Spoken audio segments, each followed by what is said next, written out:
make sure that the structure of the answer is very clear. Structure of the answer lo there are 3 things that are important. One is the introduction, the body and the conclusion.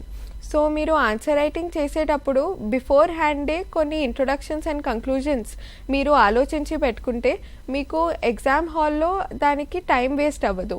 నేను every టాపిక్కి before hand ఒక 5 to 10 introductions and conclusions prepare చేసి పెట్టుకున్నానండి. And బాడీని structure చేయడం కూడా చాలా important. మనకి క్వశ్చన్లోనే the demand of the question will be mentioned. Suppose analyse అంటే లేకపోతే క్రిటికలీ ఎగ్జామిన్ లేకపోతే కామెంట్ అని ఉంటే ఆ కీవర్డ్స్ బట్టి మన స్ట్రక్చర్ మారుతుందండి. సో ఆ కీవర్డ్స్ని బాగా అనలైజ్ చేయండి. What is the demand of the question based on the keyword. And క్వశ్చన్లో కూడా చాలా సబ్ టాపిక్స్ ఉంటాయండి. There will be 2 or 3 sub parts in that question.